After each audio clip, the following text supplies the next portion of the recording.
Google Calendar is one of the most used tools for executive virtual assistants. And let's navigate this so we can familiarize ourselves with some of the basic features. So here, as you can see, this is my Gmail account. Yeah, I have a lot of Gmail accounts. And then here, as you can see, we have 9 dots or 9 small squares, maybe. If we click this, we'll see the entire Google space. They call it Google Space.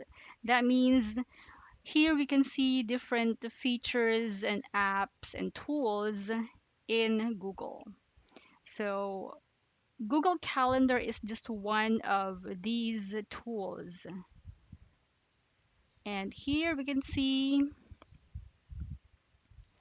my task, my tasks. So you will use this feature if you want to add or see your tasks.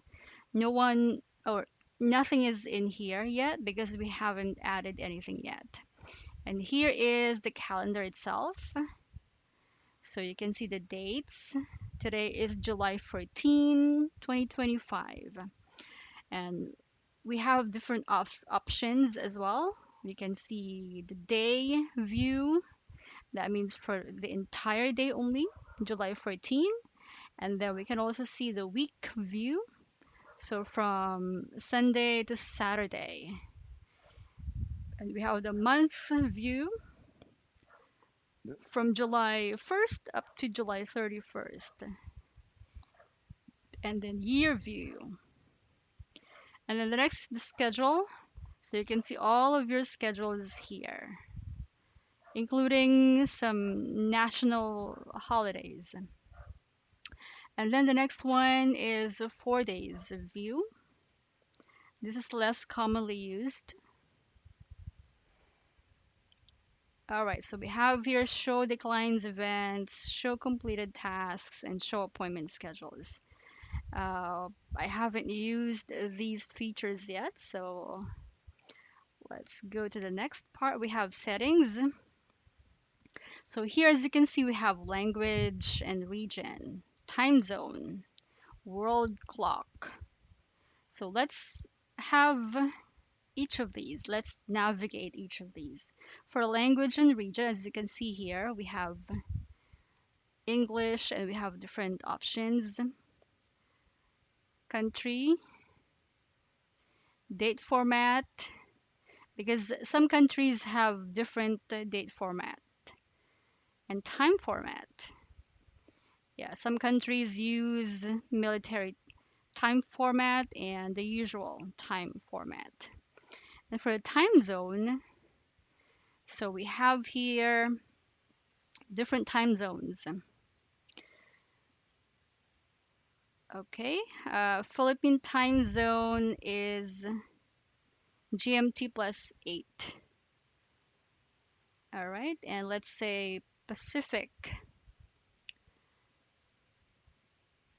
Okay, let's navigate this and look for Pacific time zone. So here for the Pacific time zone, we have Tijuana, Vancouver, Dawson, White House or White Horse. And one of the usual time zones is Central Time. So we have here North Dakota, Chicago, Indiana, Metamoros. Not sure if I pronounced that correctly. And another most commonly used time zone is Eastern Standard Time because most of our clients are from the US, from Australia, Canada, maybe from the UK as well. So it really depends on your client because they have different time zones. Another usual time zone is Eastern Time. So we have Detroit, Grand Turk, Indianapolis, and so on and so forth. Okay, so you can just browse all of these time zones so you can get familiar. And the next one is, let's have world clock. So when we say world clock, we have an option here to add time zone. So let's say we would like to add, say, Philippine time zone. Or maybe let's say Colombia Standard Time. And here we have event settings. So let's choose 60 minutes. That's default duration. That means it's about how long the event will be. Speedy meetings, yeah, let's check that. So here, under the guest permission, we have three options or three things to modify event, meaning if we check this, that means our guests can modify the event. Let's not check that. Invite others, no, they cannot invite others. See guest lists, yeah, that's okay. Next. Okay, next we have here add invitations to my calendar. So we have three options. Not from everyone. You don't want everyone to add, invitations to your calendar. Maybe it's best to choose only if the sender is known. Or maybe when I respond to the invitation in email, change how invitations are added. Okay, or maybe it's best to just choose only if the sender is known. And next we have here let others see all invitations if they have permission to view or edit my events. No, I don't want to do that. So let's just check automatically add Google Meet video conferences to events I created. Next is notification settings. So we have off desktop notifications and alerts. Okay, I think alerts will be better. 1 minute before the event. Okay. Okay, play notification sounds. Yeah, let's leave it that way. We have another options. Show weekends, show declined events, show completed tasks. And then next we have show week numbers. I think this is useful as well. Next, display shorter events, the same size as 30-minute events. Let's check that. Reduce the brightness of past events. Yeah, it's useful as well. View calendars side by side in day view. Okay, let's check all of those.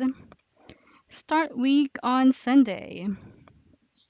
Okay, if you want to start week on Monday, depends on you. Sunday is usually the setting.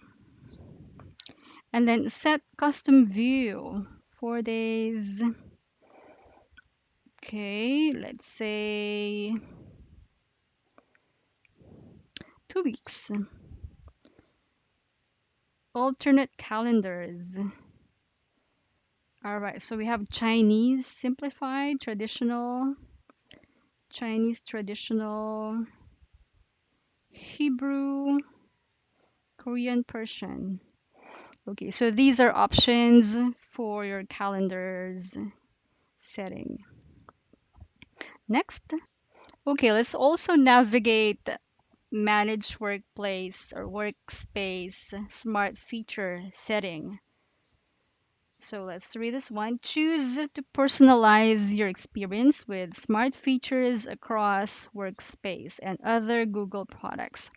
Workspace features or Workspace includes Google Apps for businesses and school, such as Calendar, Gmail, Chat, Meet, and Drive. Let's click this and see what we've got here.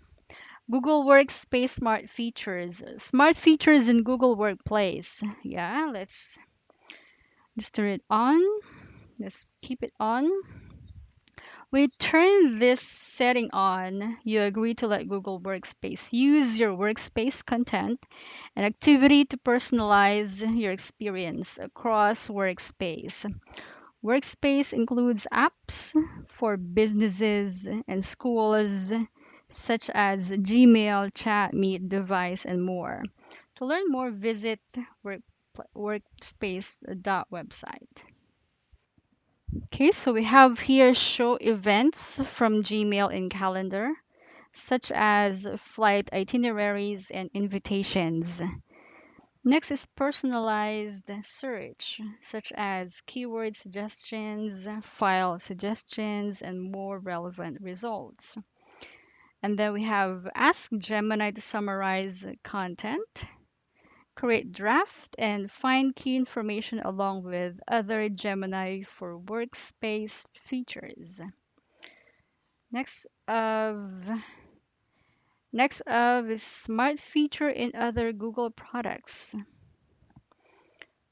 Okay, so we have when you turn this setting on, you agree to let Google use your workspace content and activity to personalize your experience in other Google products. Smart features include restaurant reservations and go to orders in maps, suggested tickets, loyalty cards, and other passes in Wallet, answers and reminders in Google Assistant, suggestions and answers in the Gemini app. And let's save all these. So these are really smart features. Okay, let's move on. So the next part here is show events automatically created by Gmail in my calendar. When the Google Workspace Smart Features setting is on, Gmail automatically creates events that can be displayed on your calendar, example flights, hotel, and restaurant reservations. And you can show or hide these events from your calendar using the setting below. So we have show events from Gmail. We have three options: calendar default, private, or only me. Let's have only me. And then we have keyboard shortcuts for hotkeys. Okay, we have press question mark to show the list of available keyboard shortcuts. Mhm. I think it's not very necessary as of the moment. We have offline, view my calendars while offline. Reminders and tasks aren't shown offline. Turn on offline calendar. Okay, let's turn it on. All right, that's it for the language and region. So we have the next part. Okay, so we're done with all of these features. And for the next part of this video, we'll talk about the next set of the features of Google Calendar. Don't forget to hit the like button and subscribe to this channel if you want to learn more about being a virtual assistant. Until next time.